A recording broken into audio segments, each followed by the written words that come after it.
Alright, so we have a follow-up from a story from last week. This is a follow-up to the China banning Nintendo Switch Online. So it says, behind the changes of the Switch in China, third-party service providers are behind-the-scenes factors and users will receive 4 free games. So we already know that part. So it says, according to the announcement after 2,200 hours on May 15th, 2026, the Switch eStore in China will shut down.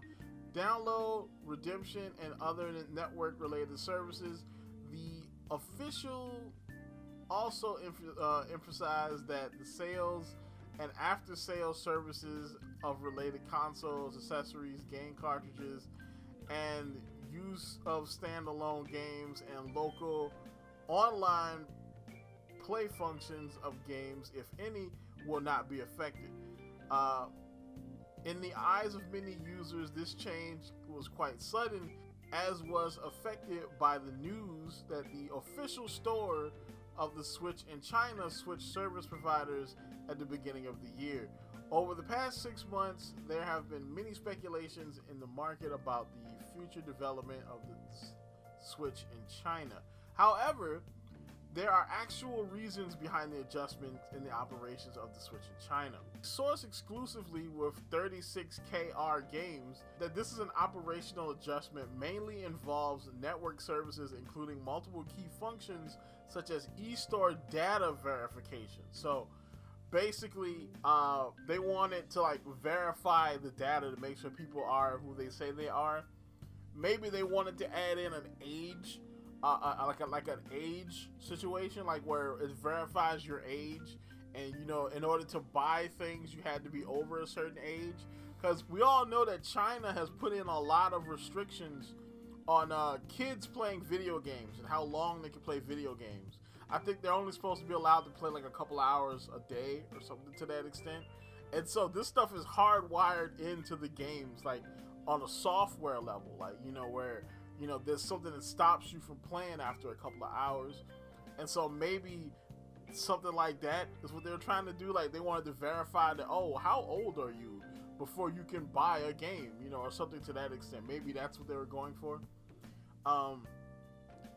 These tasks have been handled by a network service provider that has long cooperated with Nintendo, connecting the Chinese version of the Switch platform and Nintendo. However, due to recent changes in the service provider's business in China, it can no longer continue to undertake it, and Nintendo cannot transfer the relevant work to a new third party, causing Tencent, which is responsible for the operation of the Chinese version of the Switch, to make relevant adjustments. So I believe this is more of a Tencent issue. So Nintendo was working with a third party that would, network provider. So something has happened with that network provider and they can't maintain Nintendo's network anymore. Now, this could be a couple of different things. So this could be Nintendo changing its network and needing more bandwidth or needing more support, because we know that they're probably going to be doing big things with the Nintendo Switch Online as far as cloud gaming goes. There's rumors that GameCube might be part of it. Where you can play GameCube games through the cloud, which would probably require more infrastructure or more bandwidth or basically more support in general. Maybe that company just couldn't do that. Or this could be something going on with the Chinese economy.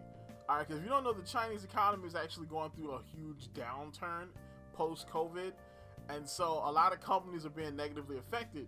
And so a lot of companies just can't do the things that they could do, 4 years ago. And so maybe that's a situation. This company could be connected to Tencent. Like, this is the Tencent contracted third party. So if you're working with Tencent as your publisher, you have to work with this company as your third party network provider. And if that company can't work with Nintendo anymore because they just can't do it, then Nintendo's out of luck, because contractually, if you're working with Tencent, you can't work with another provider. Alright, so that sounds kind of like what's happening. Alright, like this is a business contractual issue. And the contracted third-party provider just can't work with Nintendo anymore, probably for a technical reason. And due to the business contract, Nintendo can't switch the providers until after 2026 or May 15th, 2026.